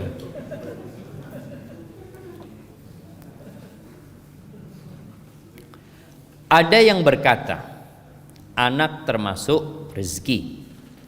Jika benar, bagi yang belum punya atau ingin punya anak juga bisa melalui solusi yang telah Ustaz jelaskan. Naam jamaah. Sebagaimana tadi ceritanya Hasan Al-Basri, ketika ada orang yang mengeluh nggak punya anak, maka disuruh istighfar. Dan kita tahu bagaimana para nabi itu diuji nggak punya anak. Nabi Ibrahim. Jadi kalau yang bertanya ini baru menikah 10 tahun, baru menikah 20 tahun nggak punya anak, baru itu. Nabi Ibrahim punya anak pertama disebutkan umurnya umur 86 tahun. Punya anak yang bernama Ismail. Nabi Zakaria, beliau berdoa minta anak tentunya sejak menikah sampai rambutnya menyala dengan uban, sampai tua renta. Beberapa tafsir menyebutkan umurnya 99 atau 100 tahun. Tapi apa kata Nabi Zakaria? Allah mengatakan di surat Maryam, wa ya apa ayatnya? Kaf ha ya ain sad dzikru rahmati rabbika abdahu Zakaria إذ نادى ربه نداء خفيا قال ربي إني وهن العظم مني واشتعل الرأس شيبا ولم أكن بدعائك ربي شقيا. Wahai Rabbku, aku nih sudah lemah tulang-tulangku, rambutku sudah menyala dengan uban. Artinya orang kalau berpikir tidak kira punya anak sudah. Tapi Nabi Zakaria mengatakan walam akun bidu'aika rabbi syaqiyya. Aku enggak pernah merasa melarat sengsara dengan berdoa kepadamu. Yakin Allah akan mengabulkan. Tapi ya Allah kabulkan doanya Nabi Zakaria. Namun Allah kasih ujian yang berat buat Nabi Zakaria. Apa ujiannya? Dia melihat kepala anaknya dipenggal. Minta anak bertahun-tahun, dikasih anak. Melihat anaknya itu kepalanya dipenggal, dihadiahkan kepada pelacur. Allahu Akbar. Di sini kita tahu ujian yang paling berat adalah untuk para nabi. Sehingga buat teman-teman yang belum punya anak ya, berbaik sangka sama Allah. Terus doa minta anak terus minta doa anak. Pasti dikabulkan, pasti dikabulkan. Pasti dikabulkan. Allah nggak pernah ingkar janji. Ud'uni astajib lakum. Hanya saja bentuk dikabulkannya doa itu satu dari 3 hal. Yang pertama, yang diminta dikasih. Minta anak dikasih. Yang kedua, anak nggak dikasih. Tapi diselamatkan dari musibah, petaka, bala yang setara dengan doa yang dia panjatkan. Antum pernah nggak doa supaya nggak ditabrak jemaah? Ya Allah jangan sampai ketabrak truk. Mungkin kita nggak pernah doa seperti itu. Tapi suatu hari, tahu-tahu kita selamat dari tabrakan. Ini karena doa yang mana? Boleh jadi karena doa minta anak tadi. Tapi anaknya nggak dikasih, diselamatkan dari musibah dan petaka. Jadi kita yakin pasti dikabulkan sama Allah. Yang ketiga, kalau itu nggak dapat, maka doanya itu diwujudkan pahala buat dia di akhirat. Yang di dunia ini fana, tapi yang dikumpulkan di akhirat itu yang akan kekal dan abadi. Ketika Rasulullah SAW menyebutkan ini, apa kata para sahabat? Idzan nukfir. Kalau gitu kita banyak-banyak berdoa. Qala Allahu aktsar. Allah akan kasih lebih banyak lagi, jangan takut. Apa yang di tangan Allah itu nggak pernah berkurang jemaah. Subhanallah. Apakah ada hubungannya rizki dengan ujian?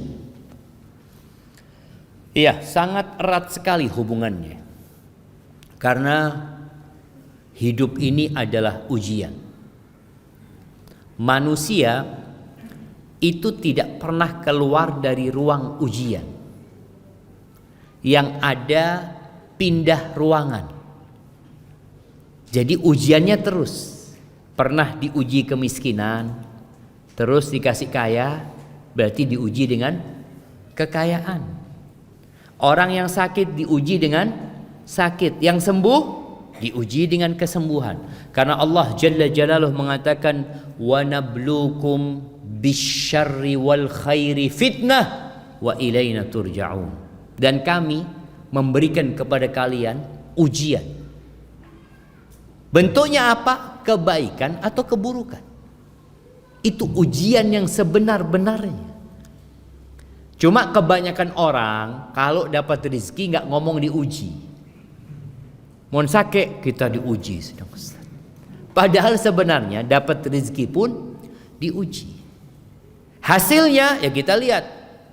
Bagaimana Qarun ketika diuji dikasih rezeki yang berlimpah ruah. Dia akhirnya jadi congkak, jadi sombong. Dia mengatakan innama utituhu ala ilmin indi. Aku bisa seperti ini karena ilmu yang ada pada diriku, karena kecerdasanku, karena ketangkasanku, karena ilmuku, atau karena Allah tahu aku pantas mendapatkannya. Oh, seperti itu. Apa yang terjadi dengan Qarun? Fa khasafna bihi wa bidarihil ard. Allah jadikan dia percontohan. Rumah, harta, dan dirinya dibenamkan di dalam tanah. Makanya sampai hari ini mon beda harta yang ditemukan di tanah apa? Harta korun. Ada benedikna korun jemaah.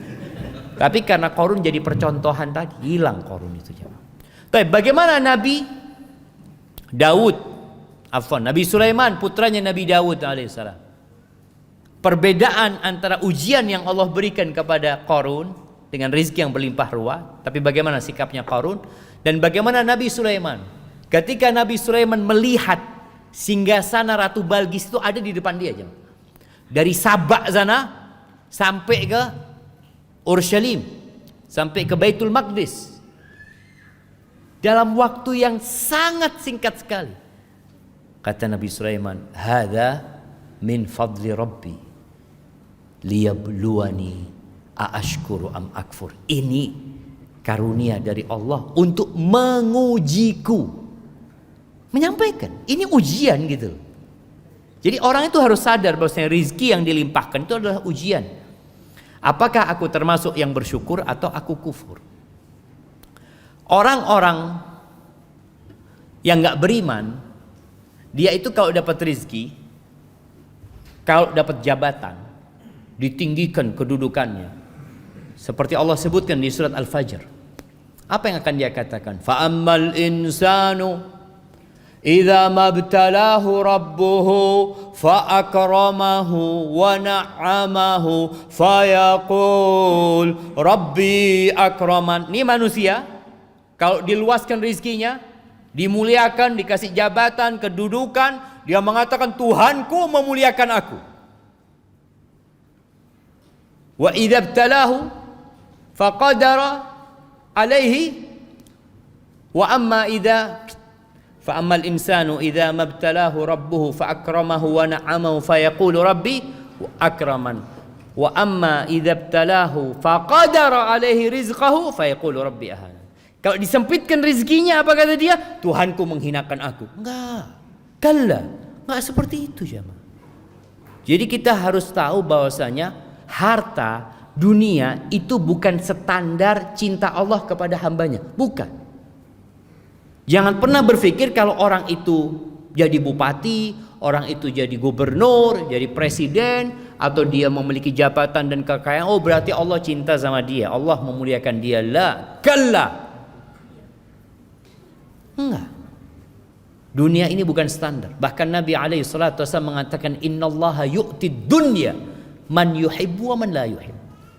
Allah membagi dunia ini kepada yang Allah cintai dan kepada yang Allah tidak cintai. Allah berikan dunia, jabatan, kerajaan, kekuasaan kepada siapa? Fir'aun. Allah kasih Fir'aun. Bayangin bagaimana kerajaan Fir'aun. Bagaimana sungai mengalir dari istana Fir'aun. Bagaimana dia memiliki bala tentara dengan jumlah 600.000 tentara pada masa itu. Fir'aun. Dan bagaimana Nabi Musa alaihissalam hidup mengembala kambing.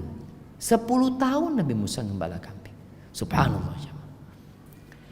Jadi Allah itu berbagi dunia kepada siapa saja. Wala yu'til iman illa man yuhib. Tapi Allah tidak berbagi keimanan kecuali kepada orang yang Allah cintai. Artinya kalau antum dapat rizki, kemudian antum semakin dekat sama Allah, bukan rizkinya yang menandakan cinta Allah, tapi kedekatan antum sama Allah. Tambahnya iman antum. Alhamdulillah Ustaz, dulu anak gak pernah sholat malam Ustaz. Sekarang sejak pandemi ini bisa sholat malam. Nikmat. Anak dulu gak pernah sholat duha Ustaz. Alhamdulillah sejak di PHK tiap hari sholat duha Ustaz. Karena tak ada lakonnya dia ya, sholat duha. Tapi alhamdulillah gitu loh. Ini berarti ada sebuah karunia Allah kepada dia. Karena dia jadi lebih dekat sama Allah Azza wa Jalla. Banyak orang jamaah kalau dapat rizki itu lupa sama Allah. Tabiat manusia. Jadi kalau lagi susah soft pertama. Makanya kalau antum lihat yang di soft pertama ini kadang-kala kalau nggak pernah lihat soft pertama, oh di otang dengan ini. Kadang-kala kan karena nggak pernah soft pertama. Tapi kalau dia lagi banyak rezekinya kadang-kala telat-telat datang. Itu godaan dunia. Maka hati-hati. Taib. Ini kayaknya pertanyaan terakhir jemaah. Apakah rizki yang sudah ditetapkan pada manusia itu bisa tertahan karena perbuatan kita, Ustaz? Ahibati fillah, yang memberikan rizki itu Allah. Dan Allah sudah membuat keputusan bagaimana rizki itu diambil. Maka kata Nabi SAW, sebagaimana Jibril menghembuskan di hati Nabi SAW, wala yahmilannakum istibta'u rizq. Jangan sampai perasaan lambatnya rizki, tertahannya rizki kita, akhirnya kita menempuh cara yang haram. Terus gimana? Karena yang di sisi Allah tidak dapat dicari, tidak dapat diraih kecuali dengan ketaatan kepada Allah Azza wa Jalla. Loh, tapi Ustaz, ana lihat fulan dengan cara yang haram pun banyak fulusnya. Iya, tapi dia nggak akan dapat berkah dari harta yang dia miliki. Nggak ada berkah aja. Antum melihat perampok sekali dapat berapa? 400 juta. Seminggu tak ada aja. Habis. Orang bisa hidup dalam setahun dengan gaji 2 juta sebulan, berarti setahun dia berapa yang dia habiskan? 24 juta. Ini 400 juta seminggu habis. Jadi dihalangi dari berkahnya rezeki tersebut. Jadi kalau bicara apakah rezeki yang sudah ditetapkan bisa tertahan? Bisa tertahan karena perbuatan dosa yang dilakukan. Allah juga sudah tahu dia akan berbuat dosa pada hari itu yang menyebabkan rezekinya tertahan. Makanya kata Nabi SAW, innal abda la yuhramur rizq bidzambin yusibuh. Sesungguhnya hamba dapat tertahan dari rizkinya, terhalangi dari rizkinya gara-gara dosa yang dia lakukan. Mungkin tadi Anda sampaikan jumlahnya tetap dapat dia jemaah. Dia Ustaz, orang ini Masya Allah Ustaz, na'udzubillah ya, kalau kita lihat orang itu gak sholli Ustaz, perbuatannya dosa, tapi hasilnya banyak Ustaz. Tapi dia diharamkan dari rizkinya, tidak dapat menikmati rizkinya. Apa kata Allah? Fala tu'jibka amwaluhum wala auladuhum. Engkau itu jangan takjub, jangan heran sama hartanya orang-orang kafir, sama anak-anak mereka yang sukses. Kenapa? Innama yuridullah liyu'adzibahum biha fil hayatid dunya. Allah itu hendak mengadab mereka dengan harta itu, dengan anak-anak mereka dalam kehidupan dunia ini. Karena sebenarnya rizki itu adalah yang bermanfaat buat kita. Kalau gak bermanfaat buat apa jemaah? Kita punya fulus banyak buat apa? Orang di rekeningnya ada 1 M, tapi dia makan gak bisa makan. Dia nasi putih sama telur bas. Itu becaan. Fulusnya tidak banyak, semua bisa dia makan. Kita kalau melihat nominal rezekinya lebih banyak mana? Lebih banyak itu orang kaya yang punya 1 M. Ini tukang becak punya berapa? Tapi lebih banyak mana rezekinya? Tukang becak.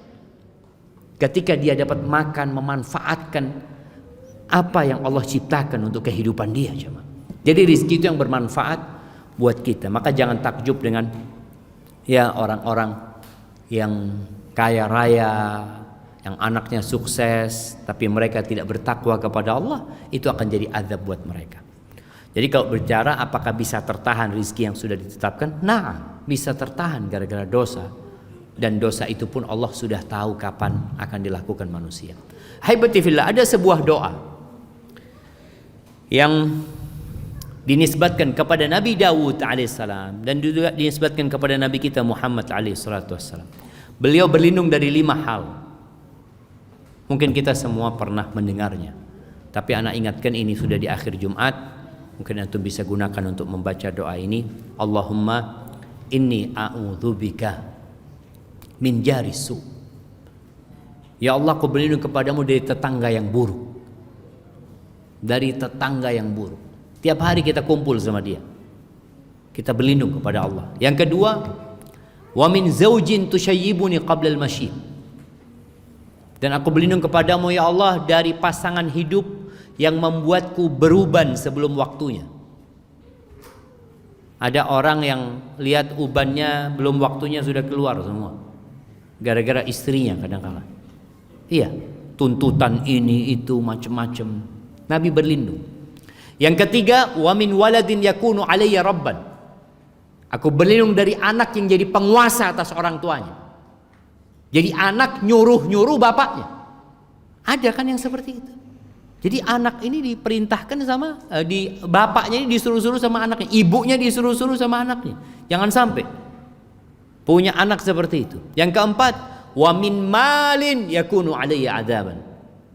Dan aku berlindung kepadamu ya Allah dari harta yang jadi azab buat aku.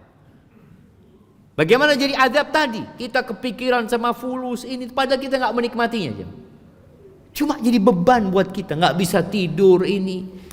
Jangan sampai. Dan nanti pada hari kiamat kita akan dihisap dengan harta tersebut. Dan boleh jadi akan menyeret kita ke neraka. Yang kelima, wa min khalilin makir. Dan aku berlindung kepadamu ya Allah dari sahabat, dari teman setia yang pandai bermakar. Ainahu tarani wa qalbuhu yar'ani. Matanya selalu memperhatikan aku, hatinya terus mengawasi aku. In ra'a hasanatan dafanah. Kalau dia melihat kebaikan, dia tutupin kebaikan aku. Wa in ra'a sayyi'atan adha'aha. Kalau melihat aku berbuat salah, dia sebarkan kemana-mana. Maka baca doa itu. Dan ada sebuah doa juga yang sering Nabi baca di majlisnya bersama para sahabatnya. Dengan itu anak akan menutup kajian ini. Allahumma qsim lana min khasyatika ma tahulu bihi bainana wa baina ma'asik, wa min ta'atika ma tuballighuna bihi jannatak, wa minal yaqin ma tuhawwinu bihi alaina masa'ibad dunya, wa matti'na bi asma'ina wa absarina wa quwwatina ma ahyaitana waj'alhu alwaritha minna waj'al tha'rana 'ala man zalamana wansurna 'ala man 'adana wa la taj'al musibatana fi dinina wa la taj'alid dunya akbara hammina wa la mablagha 'ilmina wa la tusallit 'alaina man la yarhamuna. Wa subhana rabbika rabbil izzati amma yasifun wa salamun alal mursalin walhamdulillahi rabbil alamin. Ana kembalikan ke moderator. Jazakumullah khair.